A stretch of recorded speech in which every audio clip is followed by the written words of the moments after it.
Hola, soy el profe Mingo y hoy quiero presentarte la tercera versión de nuestro formato de acompañamiento telefónico para nuestros niños, y familias y así seguir fortaleciendo este proceso de acompañamiento. Recuerden, no es información telefónica, es formación y acompañamiento.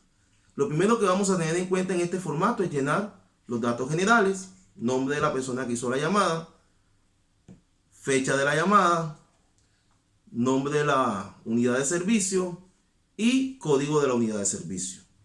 Esta versión del formato tiene 7 partes, de las cuales 3 son totalmente nuevas con relación a la anterior. La primera parte son los datos del usuario. Hay que tener mucha claridad sobre cómo llenamos eso, porque de una u otra forma influye sobre lo que hacemos sobre la plataforma de reporte diario. Allá se empieza colocando el número de documento del niño. Si usted no lo coloca bien aquí, vamos a tener dificultades para encontrar al niño allá. Es necesario hacerlo bien para que todos los procesos puedan ser armónicos. Seguimos. Nombre del niño, documento y nombre. Primera parte. Segunda parte de nuestro formato hace referencia a los datos de las personas que te responden la llamada. Te piden 3 cosas: tipo de documento, número de documento y nombre de la persona. No siempre es la mamá o el papá, a veces son otras personas las que te responden la llamada. Por eso es importante siempre ir actualizando estos datos. La tercera parte del formato hace referencia a los datos del acompañamiento. ¿Cuáles son los datos del acompañamiento? Primero, tipo de acompañamiento. En el caso de hacerlo el agente educativo es un acompañamiento telefónico pedagógico. Existen otras opciones que se pueden desplazar allí que hacen referencia a salud y nutrición o a acompañamientos de tipo psicosocial. Nosotros somos agentes educativos y hacemos acompañamientos pedagógicos. U otros, si allí lo habilitan y tenemos esa opción según nuestra unidad de servicio, algo que se haya aprobado por algunas condiciones específicas. Lo siguiente que nos piden es el teléfono. Ese teléfono siempre debe estar actualizado para poder hacer seguimiento. Hora de inicio de la llamada, hora en la que finaliza la llamada y si la llamada fue o no exitosa. Entonces, es importante que esta tercera parte del formato esté bien diligenciada también para continuar los siguientes procesos. Si la llamada fue exitosa, evidentemente seguimos avanzando, llenando todos los campos. Si la llamada no fue exitosa, todos los campos de ahí en adelante se dejan en blanco. La cuarta parte de nuestro formato es la caracterización. Esa caracterización está compuesta por 6 preguntas. Las 6 preguntas no todas se responden con números y no todas se responden con sí o no. Las 4 primeras se responden con números. Número total de personas en el hogar. Número de niñas y niñas de 0 a 5 años. Número de mujeres gestantes en el hogar. Número de personas mayores de 60 años. Recuerde, número. Si no hay, la respuesta no es no. La respuesta es 0, porque la pregunta es numérica. Y si sí hay, en caso de que haya, entonces la respuesta es el número o la cantidad. Las preguntas 5 y 6 de este apartado, es decir, las 15 y 16 del formato en general, entonces habla del acceso a agua, si no o no aplica, del acceso a frutas y verduras, si no o no aplica. Esto se pregunta una sola vez al mes.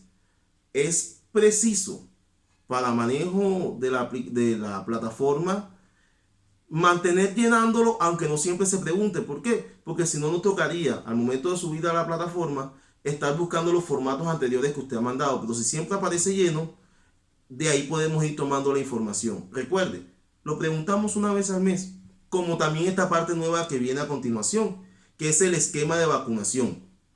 El esquema de vacunación se fundamenta esencialmente en 2 preguntas, pero el componente, el apartado del esquema, tiene 4.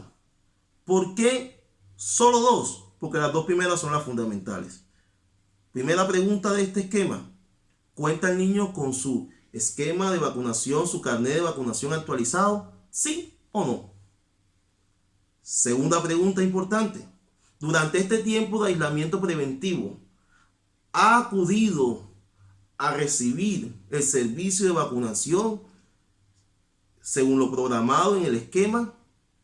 ¿Sí o no?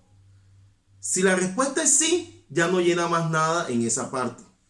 Salta al siguiente apartado. Si la respuesta es no, entonces tiene que responder la tercera columna, que te pregunta por qué no.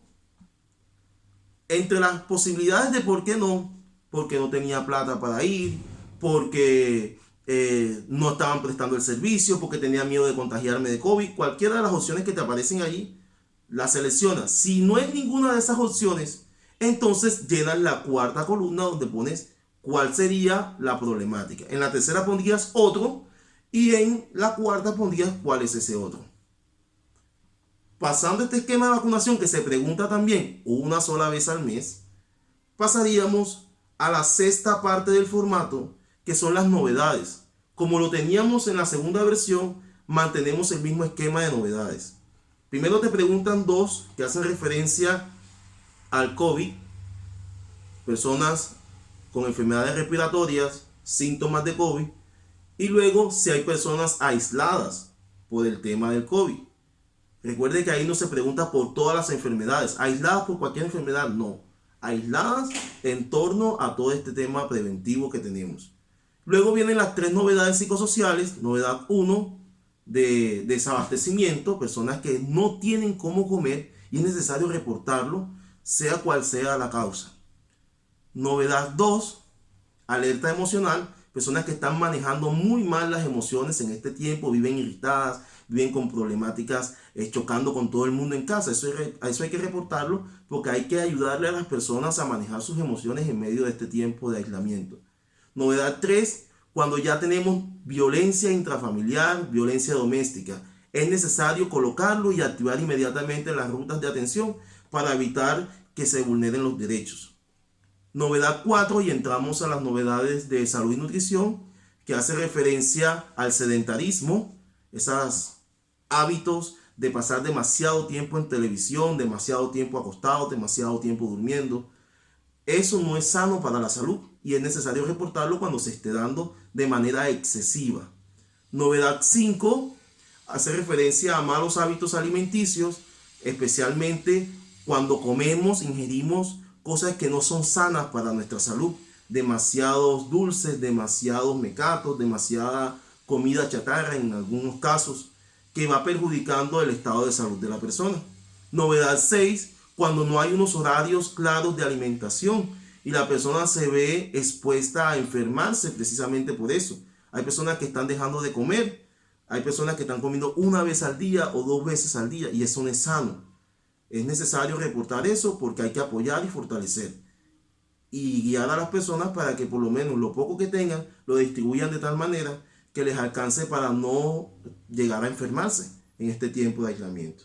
Luego de las novedades, que en caso de las tres primeras, las psicosociales y las del COVID, se preguntan siempre.